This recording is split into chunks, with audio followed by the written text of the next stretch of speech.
All right, let's talk about probation violations and your concerns when it comes to having a probation violation pending, maybe a warrant's out for your arrest, and how difficult that is to process and just deal with on a daily basis. Because when you have a probation violation, especially when it comes to felonies, you're worried about the worst thing happening. On a felony, you could get stuck in jail without a bond, first of all, when you get arrested on it. On probation, on a misdemeanor, you're probably going to have a bond and you'll be able to get back out. And then you're worried about the worst thing happening, which is they, especially on deferred, they can hit you with the maximum punishment and then you go to prison for the max. And that's it. That can be pretty concerning. It can stress you out a great deal. And just being on probation is stressful enough without having it go sideways and then having to worry about all that. Having the community service hours, there's a lot of community service hours on a felony probation. There's a lot on a misdemeanor, but it's much more on a felony. Trying to work that into a schedule, get that all done in the time that they want you to. It's like having a second job. It's like having a second job that not only does not pay you, but it costs you.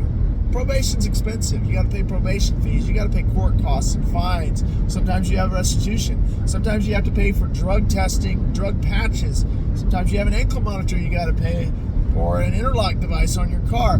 All these things that they're charging you money for, and you may not make a lot to begin with. Keeping your life in line, staying out of trouble, keeping off of addicting substances or recreational drugs that you might enjoy, or things that bleed stress from your life in one of the most stressful times in your life. It's all very, very difficult for people to manage all that successfully.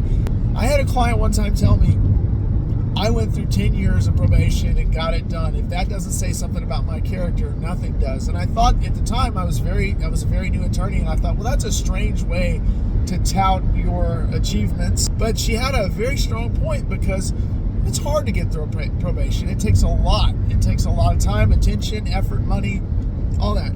And so doing it successfully does say something about one's character. And then when it goes sideways, it really messes with you. And it can drive you further into substance abuse, addiction, cause you to make decisions that are not in your best interest. It can cause you to bury your head in the sand. Know that you have a warrant out, for instance, and decide you're going to try to lay low or avoid that warrant or go on the run. And that's the thing that the courts talk about hating the most. This person they absconded for years. But getting the community service hours done, paying for all the stuff you have to do, doing any coursework or treatment, and what if the treatment fails for you? What if you have a relapse and you get into that loop, and maybe you get into that loop more than once?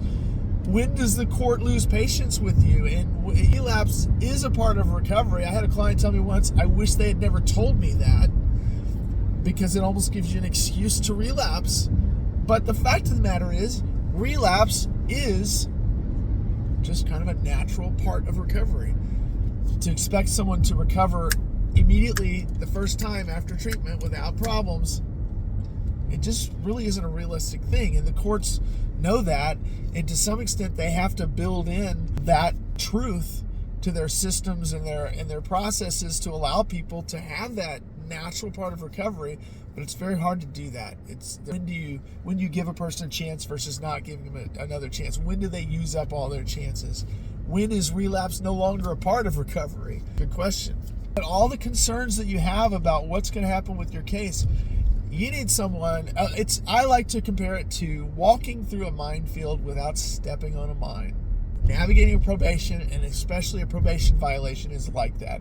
And if you had to navigate a minefield without stepping on a mine, you probably want someone who's been there before and knows how this stuff works very well. And then you'd want maybe some kind of equipment. In this case, there's no equipment that can help you. It's the attorney's brain that is the equipment. That's the experience. There's no probation violation software. There's no probation violation detection machine. There's a good attorney who's been through it before and can help you.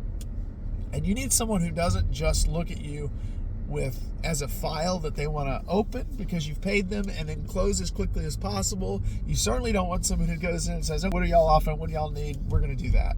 You want someone who advocates for you. And to have someone who advocates you, the last thing you want is someone who looks at you with judgment. And I know there are a lot of really good attorneys who, for whatever reason, can't resist judging their clients and kind of looking down on them. And it's very hard to detect if your attorney's doing that, because they'll be nice, they'll shake your hand, they'll take your money, and they'll tell you they're going to do great things for you.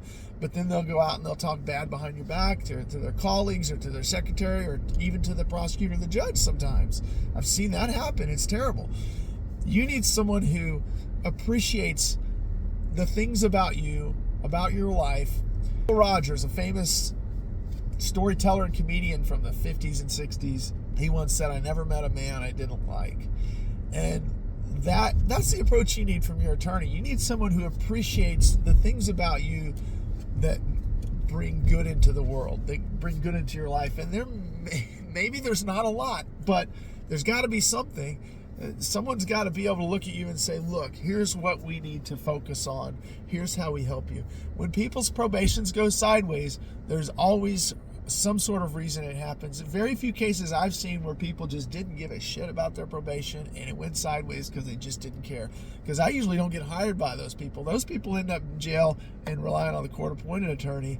And I've seen some, when they get processed through on the jail chain in bulk with a bunch of other people, a lot of those don't turn out very well. Those are the kind of people you see the judge going 10 years, 10 years, 10 years, over and over on a third-degree felony, 20 years on a second. But those are the people that I don't generally see. I see people who generally are concerned and want to fix the problem, and there are reasons that these things happened, and they are willing to put some money towards getting it back straight so they can continue to live their life out of custody and try to fix the problems.